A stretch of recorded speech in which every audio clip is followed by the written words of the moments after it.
Hello दोस्तों, welcome to VK exam preparation. आज है 29 जनवरी 2025 और 29 जनवरी 2025 के लिए जितने भी इम्पोर्टेंट क्वेश्चन बन सकते हैं सारे इस वीडियो में डिस्कस करेंगे। हर क्वेश्चन की डिटेल्स और इम्पोर्टेंट फैक्ट भी बताएंगे। हमारे टेलीग्राम चैनल का लिंक ले सकते हैं, हम डिस्क्रिप्शन पे दे देंगे, वहाँ से आपको सारी PDF प्राप्त हो जाएगी, तो आप वहाँ से PDF ले सकते हैं। ठीक है, तो चलिए स्टार्ट करते हैं। आज के जो पहला क्वेश्चन क्या है, तो आज का क्वेश्चन देखते हैं। चलिए पहला क्वेश्चन लगा रहे हैं।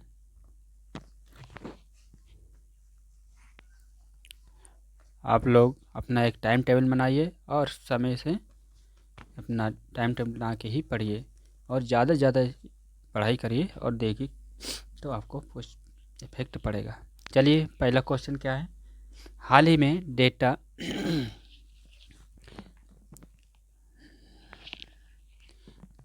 में डेटा संरक्षण दिवस कब मनाया जाता है। ठीक है, थोड़ा सा पेन उठा लेते हैं। हाल ही में डेटा संरक्षण दिवस कब मनाया गया है, तो डेटा संरक्षण दिवस मनाया गया है 28 जनवरी को। तो यानी डाटा को संरक्षण दिवस मनाया जाता है, डाटा को सेव रखने के लिए, यानी डाटा प्राइवेसी डे। ठीक है, data privacy day 2025, data privacy day. Option number इसका 20 सही है, यानी 28 जनवरी को मनाते हैं। तो हर वर्ष 28 जनवरी को दुनिया भर में डेटा संरक्षण दिवस यानी डाटा प्राइवेसी डे मनाया जाता है। यह दिवस डेटा की गोपनीयता संरक्षण के प्रति लोगों को जागरूक करता है। ठीक है, और जो इम्पोर्टेंट डेज बनते हैं उनको डेज में डिस्कस करते हैं। जो जनवरी में जितने भी इम्पोर्टेंट डेज हैं उनको देखते हैं। तो पहला है 1 जनवरी को वैश्विक परिवार दिवस मनाते हैं।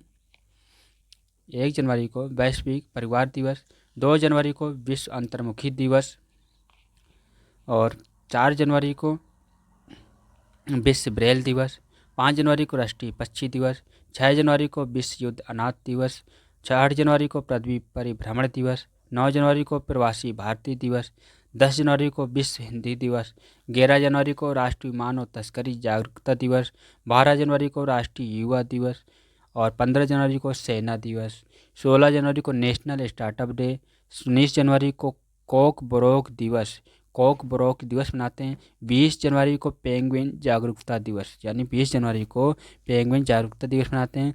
21 जनवरी को मणिपुर मेघालय त्रिपुरा का स्थापना दिवस। 23 जनवरी को पराक्रम दिवस मनाते हैं सुभाष चंद्र बोस के जन्मदिन पर। 24 जनवरी को राष्ट्रीय बालिका दिवस, 25 जनवरी को राष्ट्रीय मतदाता दिवस, 26 जनवरी को अंतर्राष्ट्रीय सीमा शुल्क दिवस, 27 जनवरी को अंतर्राष्ट्रीय पल्ले स्मरण दिवस मनाते हैं। चलिए नेक्स्ट देखते हैं, आप इनको याद कर लीजिएगा, बहुत इंपॉर्टेंट क्वेश्चन है। ठीक है, ये इंपॉर्टेंट डे एक न एक क्वेश्चन आता ही है। ठीक है, तो आप इनको ज़रूर पढ़िए और याद करिए। जनवरी में कितने भी इंपॉर्टेंट डेज बनते हैं उनको आप पढ़िएगा। अगला नेक्स्ट क्वेश्चन है कि जितेंद्र पाल सिंह को किस देश में भारत का राजदूत नियुक्त किया गया है। अभी हाल ही में जितेंद्र पाल सिंह को भारत का राजदूत नियुक्त किया गया। तो किस देश में नियुक्त किया गया है जितेंद्र पाल सिंह को, तो ये किया गया है इजराइल में। ऑप्शन नंबर इसका सी हो जाएगा, इजराइल में अभी जितेंद्र पाल सिंह को नियुक्त किया गया है भारत की तरफ से। ठीक है, भारत का राजदूत है जितेंद्र पाल सिंह, तो इनको इजराइल में नियुक्त किया है। तो इजराइल है, तो इजराइल के बारे में देख लेते हैं कि क्या है।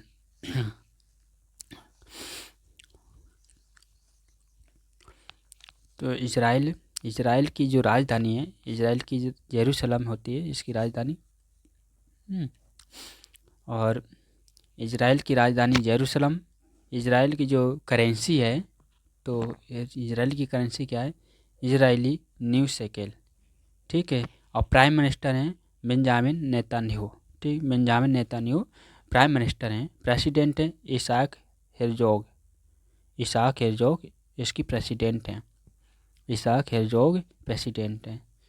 चलिए अब नेक्स्ट को देखते हैं, इजराइल के जो इंपॉर्टेंट क्वेश्चन बनते हैं। तो इजराइल के बारे में थोड़ी देख लेते हैं कि इजराइल ने भारतीय यात्रियों के लिए ई वीज़ा शुरू किया है। ठीक है, ई वीज़ा शुरू किया इजराइल ने भारतीयों के लिए। इजराइल ने जो हमलावरों के रिश्तेदारों को निर्वासित करने के जो इजराइल ने हमलावरों के रिश्तेदारों को निर्वासित करने का कानून भी पारित किया है। जो हमलावर थे इजराइल में, उनके रिश्तेदारों को निर्वासित करने का कानून भी बना दिया है। और तीसरा पॉइंट क्या कहता है कि इजराइल एडीबी का 69वां सदस्य बन गया है। ठीक है, इजराइल जो है, इजराइल क्या है, एडीबी का 69वां सदस्य बन गया है। अगला नेक्स्ट क्वेश्चन देखते हैं। नेक्स्ट है, भारत और इजराइल ने जल प्रौद्योगिकी केंद्र स्थापित करने के लिए समझौता किया है। भारत और इजराइल ने जल प्रौद्योगिकी केंद्र स्थापित करने के लिए समझौता किया है। अगला पॉइंट है कि इजराइल की संसद ने UNRWA को आतंकवादी संगठन घोषित किया है। अब इजराइल की संसद ने एक मतलब आतंकवादी संगठन है UNRWA, इसको आतंकवादी संगठन घोषित कर दिया है। ठीक है, UNRWA को। अगला पॉइंट है कि UN ने, जो UNO है हमारा, UN ने इजराइल को ब्लैक लिस्ट भी किया है। ठीक है, इजराइल को ब्लैक लिस्ट किया किसने, UN ने।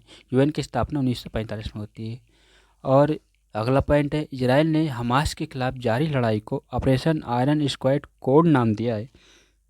इजराइल ने जो हमास के खिलाफ जो जारी लड़ाई थी, अभी हमास के खिलाफ जारी लड़ाई थी, उसका एक नाम दिया है, ऑपरेशन आयरन स्क्वाड कोड नाम दिया है। ठीक, एक संगठन ये भी है। अगला पॉइंट है कि इजराइल ने अपने अत्याधुनिक AI संचालित, जो AI संचालित युद्धक टैंक बराक था, बराक, ठीक है, टैंक बराक का अनावरण किया है। अभी इजराइल ने अपने अत्याधुनिक AI संचालित युद्धक टैंक बराक का अनावरण किया। अभी बराक का अनावरण किया है। ठीक है, ये किसने किया, इजराइल ने, इजराइल ने किया है। तो देखते हैं अगला पॉइंट क्या, अगला क्वेश्चन क्या है। हाल ही में सॉफ्टवेयर कंपनी जोहो, ठीक है, ZOHO, जोहो के CEO कौन बने हैं, तो जेहो के यानी ZOHO, इसको ऐसे लिखते हैं। ठीक है, जोहो, जोहो के CEO बने हैं शैलेश कुमार दावे। तो कौन बने, शैलेश कुमार दावे। ऑप्शन नंबर 20 इसका सही है। ठीक है, शैलेश कुमार दावे। तो शैलेश कुमार दावे को अभी जो सॉफ्टवेयर कंपनी है उसके CEO बनाए गए हैं, शैलेश कुमार दावे को। एक कंपनी है जो हो, ठीक है, ये एक सॉफ्टवेयर कंपनी है जो सॉफ्टवेयर बनाती है, उसके CEO बने शैलेश कुमार दावे। तो शैलेश कुमार दावे बने। शैलेश कुमार के दावे के बाद इनके बारे में देख लेते हैं। जो सॉफ्टवेयर कंपनी जो जोहो के फाउंडर और लंबे समय से CEO रहे श्रीधर बम्बू ने अपना पद छोड़ दिया और अभी जो है कंपनी के साइंटिस्ट के तौर पर काम करेंगे। ठीक है, अभी श्रीधर बम्बू ने अपना पद छोड़ दिया और अभी कंपनी के साइंटिस्ट के तौर पर काम करेंगे जो हो। अगला क्वेश्चन देखते हैं। अगला इसी में देख लेते हैं कि क्या है। तो इम्पोर्टेंट कुछ फैक्ट हैं। लिक्विड प्रोपल्शन सिस्टम सेंटर के नए डायरेक्टर A मोहन बने। लिक्विड प्रोपल्शन सिस्टम सेंटर के नए डायरेक्टर कौन बने, एम मोहन बने। दूसरा पॉइंट है, नीरज पारक को रिलायंस पावर का MD एंड CEO नियुक्त किया गया। नीरज पारक को रिलायंस पावर का MD एंड CEO नियुक्त किया गया। नीरज पारक को रिलायंस पावर का MD CEO कौन है, नीरज पारक। ठीक, अगला है, न्यायमूर्ति आलोक आराधे ने बॉम्बे हाई कोर्ट के मुख्य न्यायाधीश के रूप में शपथ ली है। अभी न्यायमूर्ति जो आलोक आराधे ने बॉम्बे हाई कोर्ट के मुख्य न्यायाधीश के रूप में शपथ ली है। अगला इसी में महेश कुमार अग्रवाल, इसको BISF का अतिरिक्त पुलिस महानिदेशक नियुक्त किया गया। अभी महेश कुमार अग्रवाल को BISF का अतिरिक्त पुलिस महानिदेशक नियुक्त किया गया है। धनंजय शुक्ला थे ICSI के नए अध्यक्ष बने। धनंजय शुक्ला ICSI के नए अध्यक्ष बने धनंजय शुक्ला। ठीक, धनंजय शुक्ला बनाए गए हैं। धनंजय शुक्ला को ICSI के नए अध्यक्ष बने। ज्ञानेंद्र प्रताप सिंह को CRPF का महानिदेशक नियुक्त किया गया। ज्ञानेंद्र प्रताप को CRPF का महानिदेशक एंजल वन ने अम्बरीश कैंगे को अपना ग्रुप सीईओ नियुक्त किया है। एंजल वन ने अम्बरीश कैंगे को अपना ग्रुप सीईओ नियुक्त किया है। अगला पॉइंट है जस्टिस देवेंद्र कुमार उपाध्याय को दिल्ली हाई कोर्ट का मुख्य न्यायाधीश नियुक्त किया गया। तो जस्टिस देवेंद्र कुमार उपाध्याय, इनको दिल्ली हाई कोर्ट का मुख्य न्यायाधीश नियुक्त किया गया। तो इसको दिल्ली हाई कोर्ट का मुख्य न्यायाधीश justice Devendra Kumar, Bombay high court का आलोक आराधे बने। ठीक, इनको आप याद करिए, बहुत इंपॉर्टेंट हैं। बॉम्बे का आलोक आराधे और दिल्ली हाई कोर्ट के ये बने जस्टिस देवेंद्र कुमार उपाध्याय। ठीक, अगला नेक्स्ट क्वेश्चन देखते हैं। हाल ही में ICC emerging men's cricketer of the year का अवार्ड किसने जीता?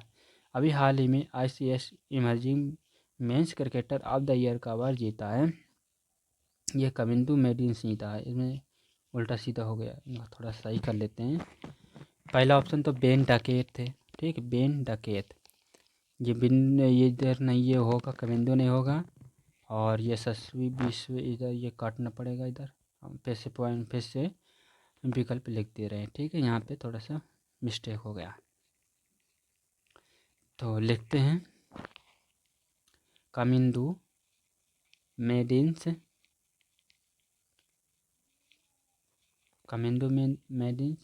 और सी ऑप्शन क्या था? यशस्वी जायसवाल। ठीक, यशस्वी जायसवाल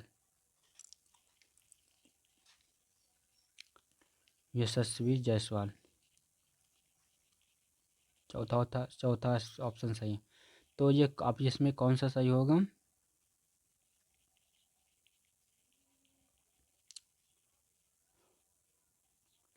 इसमें ये सही होगा, ऑप्शन नंबर 20 का सही है, कमिंदु मेडिन्स। ठीक, कमिंदु मेडिन्स, इसका ऑप्शन नंबर 20 सही। Emerging men's cricketer of the year का अवार्ड जीता है कमिंदु मेडिन्स ने। तो ऑप्शन इसका 20 सही है। ठीक, अगला नेक्स्ट देखते हैं।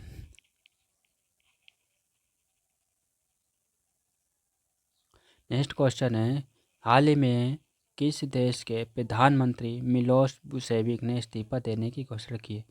मिलोस वुसेविक ने इस्तीफा देने की घोषणा की है। तो ये किस देश के प्रधानमंत्री हैं? ये हैं सर्बिया के प्रधानमंत्री। इन्होंने अभी इस्तीफा दे दिया है। क्यों दिया है? क्योंकि अभी एक घटना घट गई थी, एक रेलवे स्टेशन की छत गिरने के कारण इन्होंने इस्तीफा दे दिया। कुछ दिन तक, काफ़ी दिनों तक विरोध भी चलता रहा इसके बीसी विरोध के कारण चलते उन्होंने इस्तीफा दे दिया। तो ये सर्बिया के PM है मिलोस वुसेविक। ठीक, मिलोस वुसेविक है, ऑप्शन नंबर इसका 20 सही है। तो जो वुसेविक है, इन्हें प्रधानमंत्री पद से इस्तीफा देने की घोषणा की। उन्होंने पिछले साल नवंबर में एक रेलवे स्टेशन की छत गिरने की घटना के बाद कई दिन तक चले विरोध प्रदर्शन के बाद ये घोषणा की है।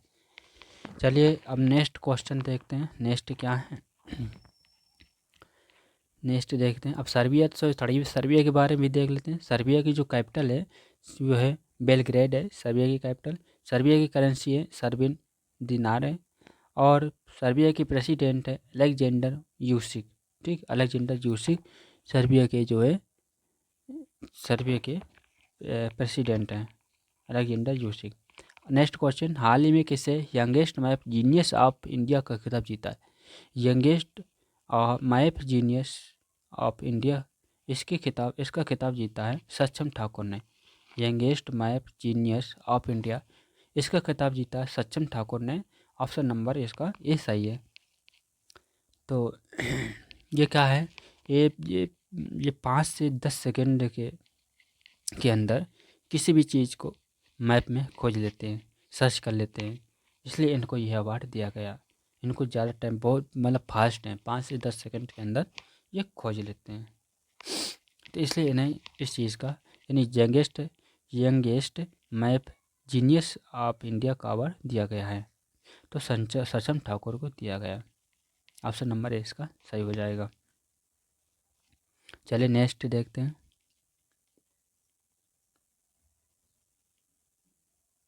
नेक्स्ट क्वेश्चन है, हाल ही में किसे ICC umpire of the year award से सम्मानित किया गया? Umpire of the year award से सम्मानित किया गया है? तो ये किया गया है रिचर्ड इलिंगवर्थ को। ठीक है, तो ICC umpire of the year award से सम्मानित किया गया है, umpire of the year award से रिचर्ड इलिंगवर्थ को किया गया है। ऑप्शन नंबर इसका सी सही है कि रिचर्ड इलिंगवर्थ को इन्होंने आईसीसी अवार्ड का दिया गया, अंपायर ऑफ द ईयर का अवार्ड दिया गया है। रिचर्ड इलिंगवर्थ को 2024 के लिए ICC umpire of the year के रूप में चौथी बार चुना गया। ये सम्मान उन्हें 26 जनवरी 2025 को दिया गया, जिससे उनके करियर का चौथा अवसर है जब उन्होंने ये पुरस्कार जीता। तो रिचर्ड इलिंगवर्थ ने अपने अंपायरिंग करियर में कई महत्वपूर्ण मैचों में भाग लिया और उसके निर्णय देने के लिए उन्हें क्षमता के लिए उन्हें सराहा गया है। ठीक है, अगला नेक्स्ट देखते हैं। हाल ही में कहाँ के एसपी कार्यालय को ISO 9001/2015 प्रमाण पत्र मिला है? तो ये किस एसपी कार्यालय को मिला है? तो कौशाम्बी एसपी कार्यालय को मिला है। किस एसपी कार्यालय को? एसपी कार्यालय कौशाम्बी में मिला है। और कौन सा अवार्ड मिला है? ये ISO 9001 और 2015 का प्रमाण पत्र मिला है, अनुपात 2015 इसका अवार्ड मिला है। नेक्स्ट क्वेश्चन देखते हैं। हाल ही में कहाँ 5वें खेलो इंडिया विंटर गेम्स का समापन हुआ?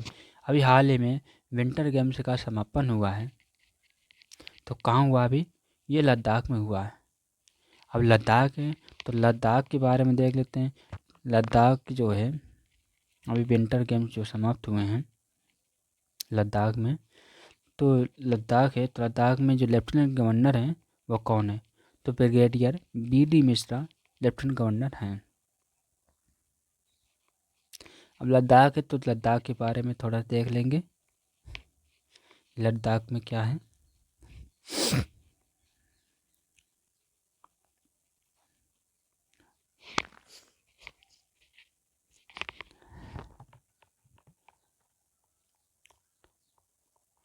चलिए लद्दाख में देखते हैं।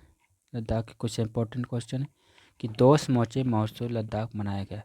लद्दाख में एक दोस्त मोचे महोत्सव होता है, वो बनाया गया है लद्दाख में, दोस्त मोचे। ठीक है, अगला है विश्व का पहला हाई एल्टीट्यूड वाला पैरा स्पोर्ट सेंटर लेह में स्थापित किया गया। हाई एल्टीट्यूड वाला पैरा स्पोर्ट सेंटर लेह में। तीसरा है लद्दाख में वार्षिक सुरेला महोत्सव मनाया गया। सुरेला महोत्सव अगला है मोदी सरकार ने लद्दाख में 5 नए जिले बनाए। गृहमंत्री अमित शाह के मुताबिक लद्दाख में 5 नए जिले हैं, जास्कर, द्रास, शाम, नुब्रा और चांगथांग बनाए जाएंगे। अगला नेक्स्ट क्वेश्चन देखते हैं। हाल ही में भारत की ज्योति यारजी ने फ्रांस की महिलाओं की 60 मीटर इंडोर बाधा दौड़ में कौन सा पदक जीता है? तो ये कौन सा पदक जीता है? स्वर्ण पदक जीता है। ज्योति यारजी ने फ्रांस में महिलाओं की 60 मीटर इंडोर बाधा दौड़ में कौन सा पदक जीता है? तो ये भारत की अपनी स्वर्ण पदक जीता है ज्योति यारजी। इन्होंने अभी स्वर्ण पदक जीता है। ऑप्शन नंबर है इसका ए सही हो जाएगा। तो 60 मीटर इंदौर बाधा दौड़ में जीता है। चलिए नेक्स्ट देखते हैं। हाल ही में किस देश ने 2025 को समुदाय का वर्ष घोषित किया? देखो 2025 को समुदाय का वर्ष घोषित किया है, तो किस देश ने किया? UAE ने किया है। UAE ने 2025 को समुदाय का वर्ष घोषित कर दिया है। ठीक है, समुदाय का वर्ष, तो समुदाय का वर्ष घोषित किया है UAE ने। UAE के बारे में देख लेते हैं, UAE में क्या इंपॉर्टेंट क्वेश्चन बनते हैं। तो UAE के बारे में देखते हैं। UAE की जो कैपिटल है अबू धाबी है। अबू धाबी UAE की कैपिटल है। करेंसी है UAE दिरहम और प्रेसिडेंट है मोहम्मद बिन जायद अल नहयान, इसके जो प्रेसिडेंट हैं। और अगला नेक्स्ट क्वेश्चन देखते हैं। नेक्स्ट बस यहीं तक के लिए आप सभी के लिए धन्यवाद। हमारे वीडियो को ज़्यादा से ज़्यादा लाइक और सब्सक्राइब और शेयर करें। जो भी कमियां हों हमें कमेंट बॉक्स में लिख के बताएं, हम पूरा प्रयास करेंगे आपको अच्छे से कंटेंट देने के लिए। तो आज यहीं तक के लिए सभी लोगों को धन्यवाद। आज का दिन सभी को शुभ मंगलमय हो। आप सभी को थैंक्स।